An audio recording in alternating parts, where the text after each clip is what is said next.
Hawthorne had no idea anything was amiss. Once again he knew nothing of time passing between the time he was put in stasis and revived. His body started up again, his awareness of himself returned, but something strange did happen this time. A voice was speaking to him. It took him a moment to understand, but he recognized the voice. "And you hear me, Doctor? I need your assistance." He blinked a few times, still mostly paralyzed, but he was starting to gain the use of his lungs. After taking his first breath, he spoke weakly. "I'll be with you in a moment, Tia." Hawthorne remained calm as he drew himself up out of his pod, taking care not to rush himself. The lights slowly gained in luminescence, and he adjusted well enough. "Okay, Tia, what's going on? Did you wake me up early?" He blinked, moving his hands across the nightstand that Tay had always put his glasses case on before.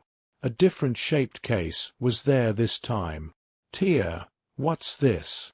Where are my glasses?" Tay let out an inward groan. She'd replaced his glasses. She was not prepared to be giving him his present yet. "Are these gloves? Tia, what's going on?" She really needed to get things moving. "Forgive me, Father. I had intended to begin the next cycle by giving you gifts, but my plans have changed. Please try them on, a pair of contacts and some gloves. I wanted this to be more of a surprise, but the simulations I've been running on behalf of the Smith bunker have resulted in what appears to be an emergency situation." He raised an eyebrow at that, but picked up his gifts and went over to his small restroom. It took a little trial and error, but within a few minutes Hawthorne was looking at himself in the mirror, with visible circuitry obscuring small lines around the edge of his irises. He seemed to be impressed with how perfectly they clarified his vision, only for Tay to poke her face out of his mirror. "Father, there is an emergency. Come to your workroom." Hawthorne had stumbled back from the mirror at the appearance of Tay and took a moment to gather his wits. "Jesus, Tia, a little warning next time, please. Okay, obviously you've prepared some manner of augmented reality lenses like the schematics from Earth. And these gloves." He reached out and put them on, tugging at the wrists to fit them snugly. "Tactile sensory input gloves?" He hummed, wondering what else she had prepared. "Right. Emergency. Right." He checked the date on the heads-up display in the contacts. Saturday, May 25th, 2497. Almost 10 years too early for the next cycle. Rushing back into his bedroom, he grabbed some pants and almost hobbled himself pulling them on and hurried out into the workroom. He paused for a moment as he seemed to walk back into what appeared the old park next to his college, overlaid atop the cold steel of his workroom. Even the walls did not seem to obscure his view of the park, extending off for at least a mile. What had she been planning? She was standing there next to the table in the center of the room in a pretty yellow sundress.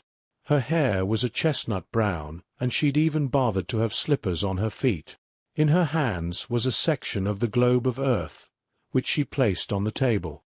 Its dark black surface was starting to turn a lighter brown, with thick clouds moving across above the surface. She appeared to be displaying the simulation she'd been working on to Hawthorne.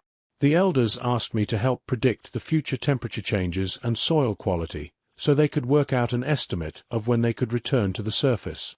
While running the simulation, I noticed that the temperatures started to get colder." She waved her hand across the surface, and soon enough there was an encroaching sheet of ice moving down from northern Canada down towards the Smith bunker. "The glacier will take a great deal of time to arrive, but the temperatures and the winters will become intolerably cold. The water flowing through their underground river will freeze. The surface will become permafrost. The thawing period they have been experiencing is only temporary." Hawthorne reached out to touch the surface of the simulation. His fingertips felt the heat and firmness of the world, but as the simulation ran his fingers felt colder and colder. The black rain. Understanding filled his expression as he gently stroked at the figment of earth he could see with his contacts. The black rain fell and colored the planet and cleared the majority of the atmosphere. The blackened surface absorbed heat from the sun and counteracted the nuclear winter. Further erosive forces from the lack of vegetation are burying the blackened debris from the cataclysm. Without that extra heat absorption, the glaciers that had already started forming are reflecting more light than the world needs to absorb to maintain its temperature, causing it to cool. The more it cools, the more snow and ice will form, and the more light will get reflected, and it will just keep compounding upon itself. Father, what do? They can't survive that. It's only going to get worse. The bunker will fail. They looked distraught. She appeared to be on the edge of crying as she had in her dream of Hawthorne's death, but at the moment she was just hanging her head, staring at the simulation between them. Hawthorne sighed, stepping over to her and resting a hand atop her head. He gently stroked his fingers between those brown curls of hers. "Tia, send an emergency message to the bunker. Tell them to cease any construction they have been working on. Tell the elders that the simulations have revealed a danger and that we will contact them with plans for how to deal with it." Hawthorne kind of enjoyed how she called him father when she got emotional. He tried to move forward to give her a comforting hug, only it was just his hands able to touch her back, but he imagined she simulated the whole embrace for herself. He gave her a little pat on her head and nodded towards the control panels. "Go, send the message. I'll finish getting dressed, and we'll get to work. I'll need some coffee and something to snack on. We'll be pulling some all-nighters." She nodded and slipped away unnaturally quickly, her feet sliding across the ground and disturbing the grass as she began waving her hands at the computers. They danced to her commands, and the message was away. Hawthorne shook his head, smiling, and went back into his room to finish changing. So this was how she'd been visualizing herself all this time? He felt it was such a shame that such a thoughtful gift had to be overshadowed by something so dire. Still, depending on how it worked, it could help them get their new project done very efficiently. It was an awe-inspiring thing to see Hawthorne work. He immediately started putting together tools to work with, as he literally started drawing objects into Tae's imagination. He requested she create objects for him to paint with, having her help form his palette as he learned to utilize the new capabilities she'd given him.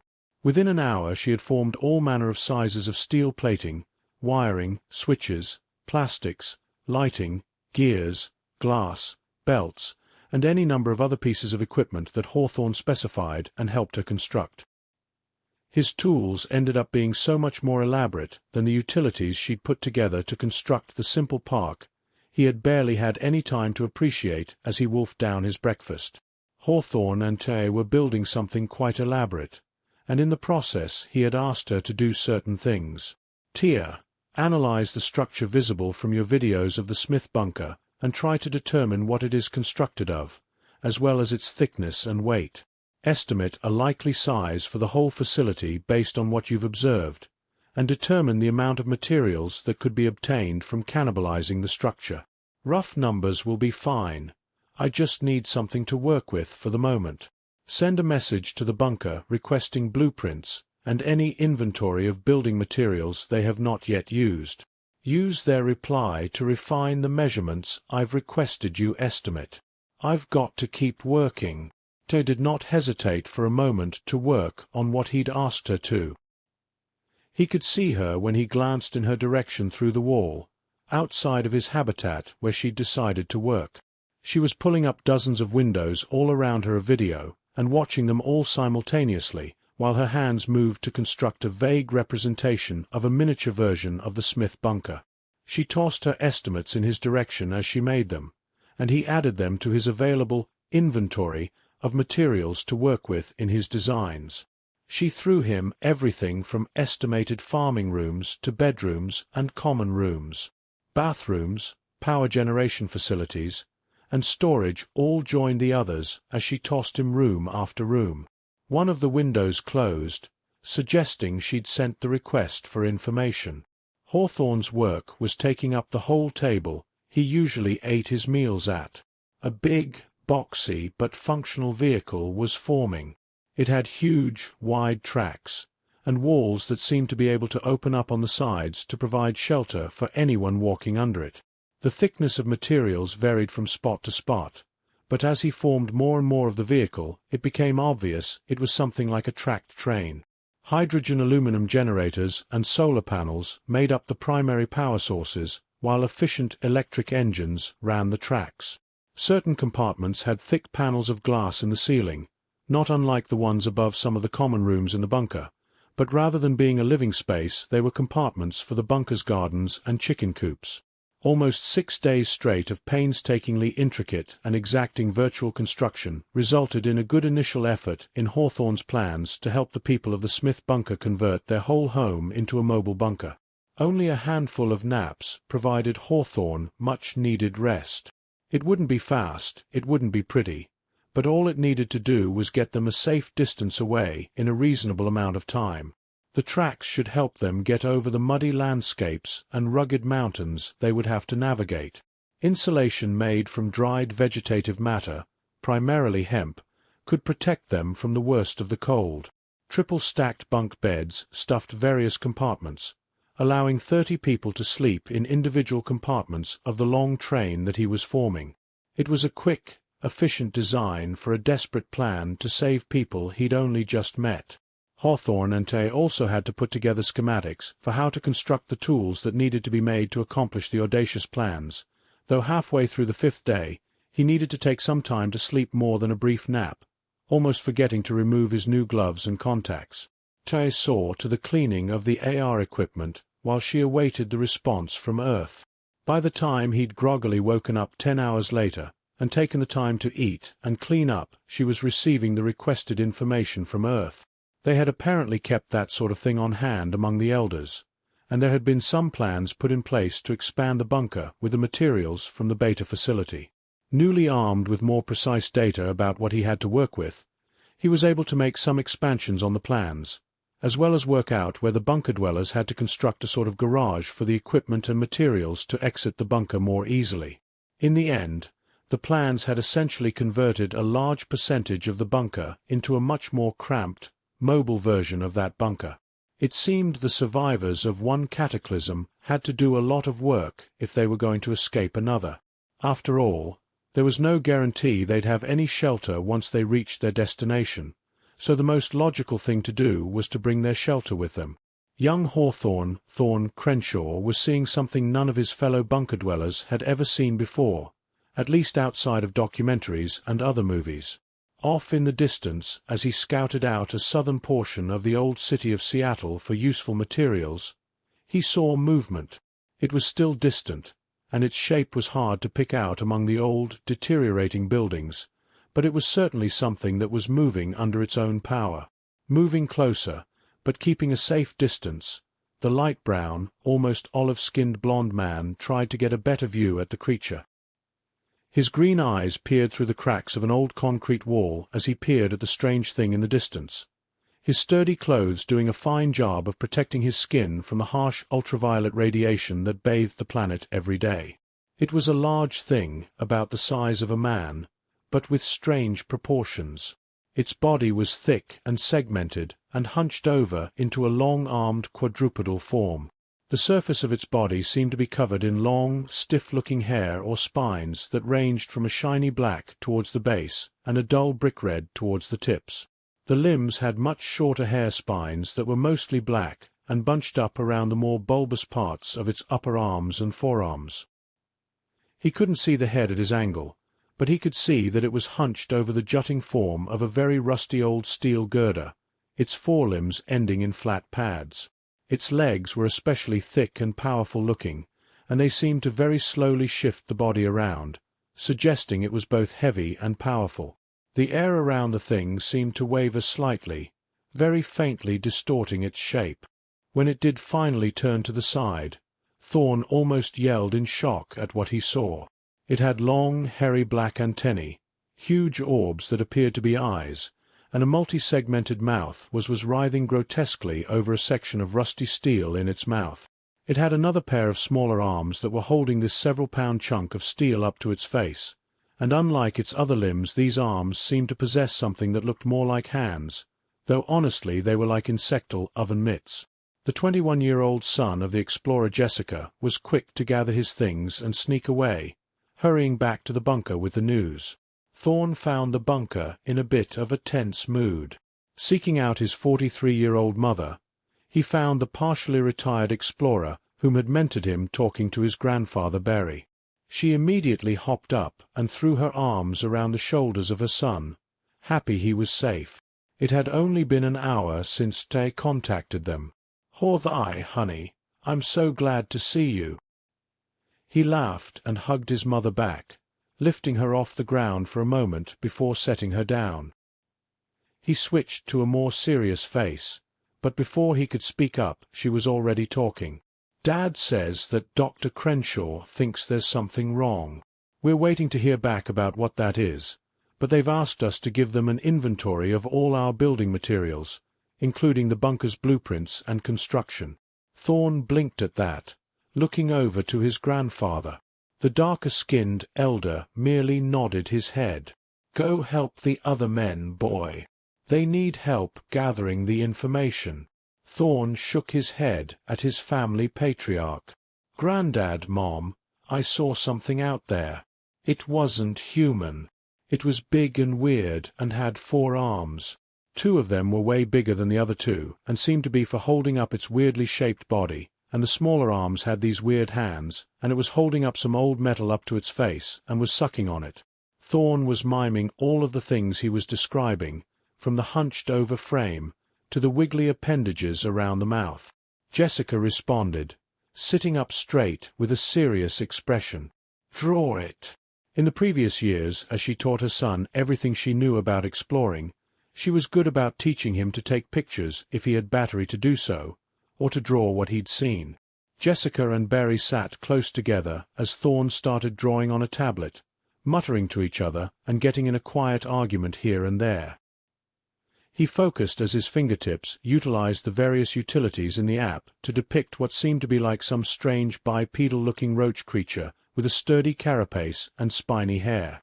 It differed greatly, of course, from the pictures of roaches that Barry had pulled up on his own tablet, and Jessica did her best to try and argue with him about what was different and what was the same. They didn't have much to go off of, but when Thorne started intentionally smudging the image, Barry reached out to stop him. "What are you doing, boy?" Thorne looked up at him, blinking. "Well, the air around it was, like, moving, almost shimmering. I don't know how to explain." Barry frowned, though, looking at the drawing. He'd been around long enough to see all kinds of things, and this description reminded him of one time a heater had malfunctioned and overheated to very unsafe levels. "It's hot for some reason." By the time Dr. Crenshaw saw fit to addressing the Smith bunker himself almost a week later, he was looking very tired indeed. Heavy bags hung under his eyes, and he leaned heavily on the counter as he looked into the cameras. He glanced over at Tay as she started worming her way into the camera view, watching as she slipped up under his chin to wave hello before sliding back out of frame. He rolled his eyes and got on with it.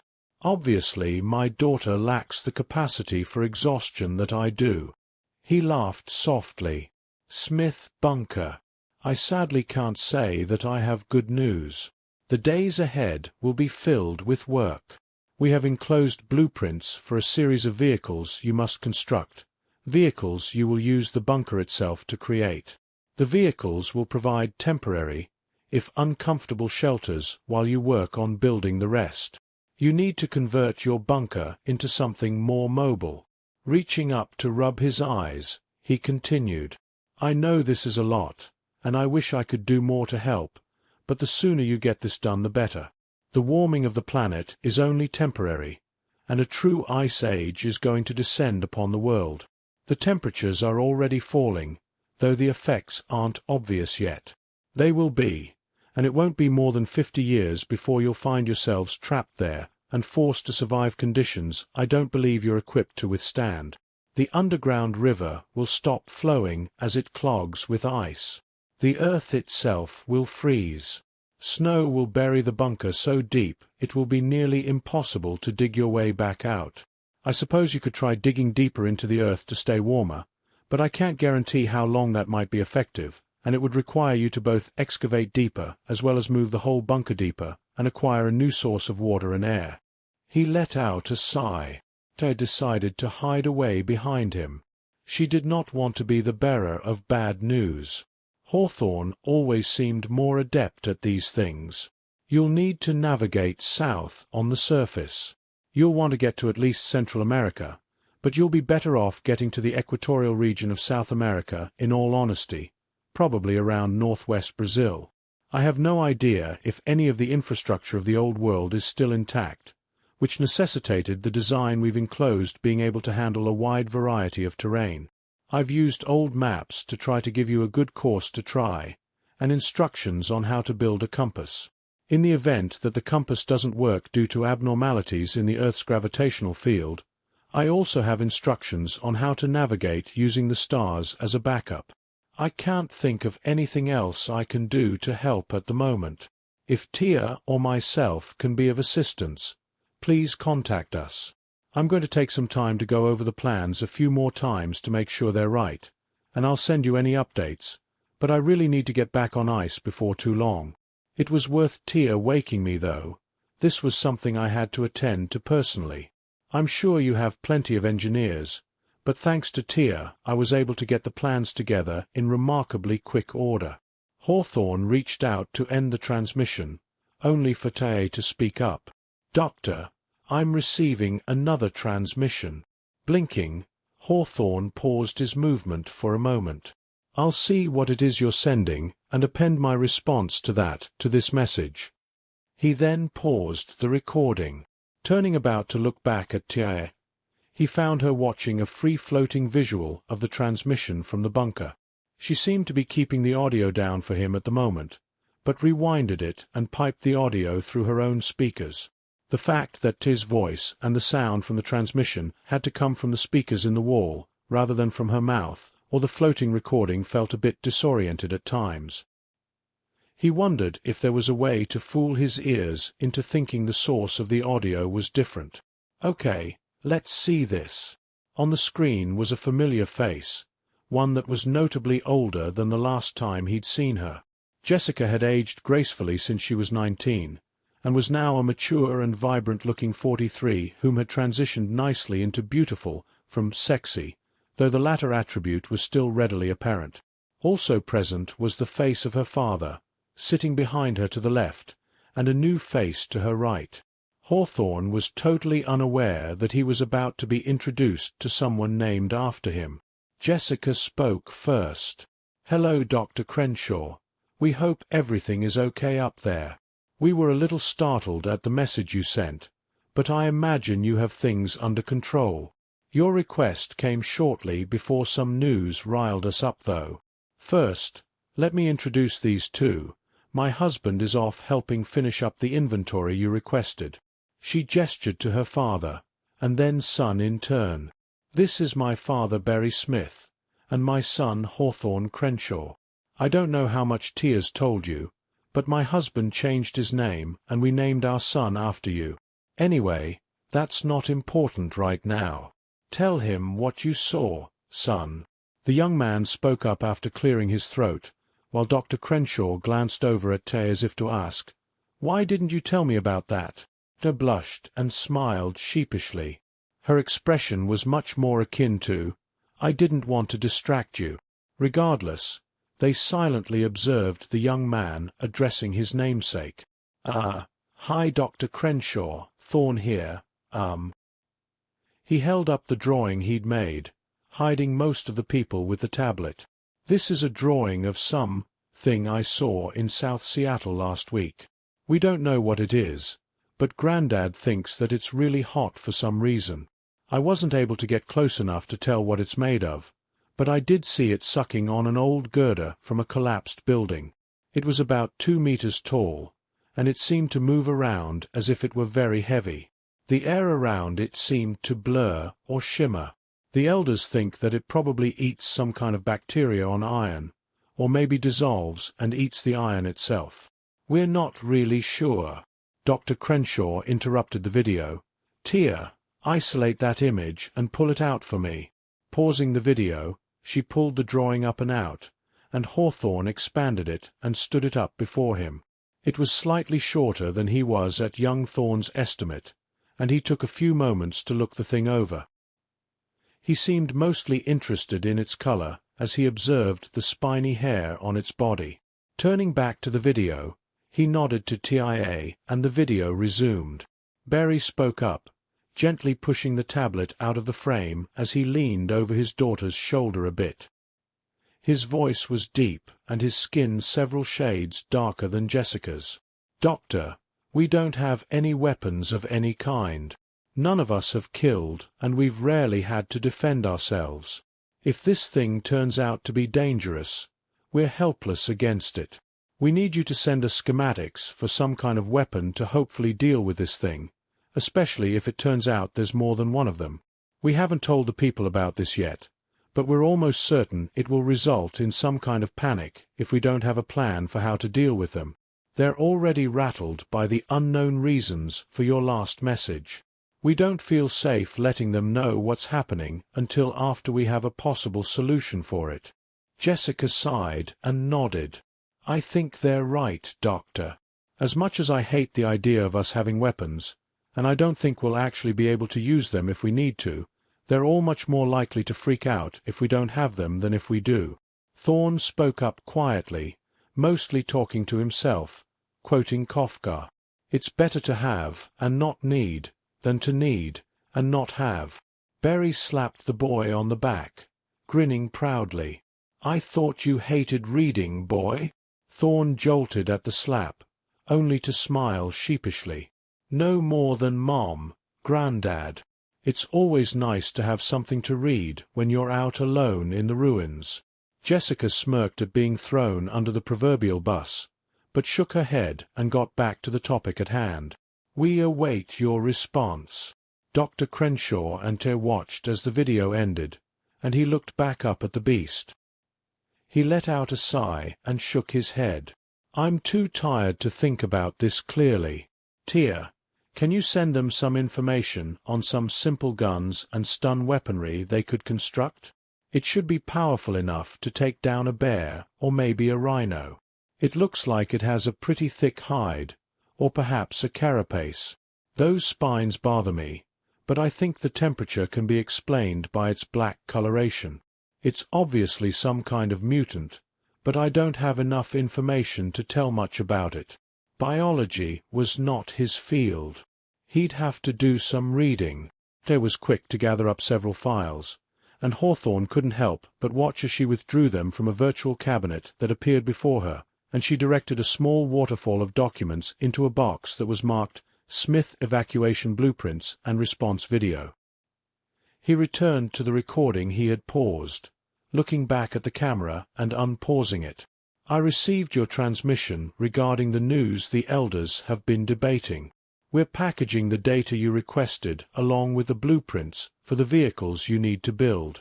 Keep me updated on the situation and request whatever information you need from Tia. She'll be able to handle most of your needs. I'm next scheduled to awaken in AC 374, so you can anticipate me being available then on May 15th. Good luck and Godspeed, Smith Bunker. I hope you will forgive me for not being able to do more to help. He ended the recording, sighing and hanging his head. A pair of hands touched his right gloved hand and squeezed at it. He smiled down at the AI who was looking up at him from his right side.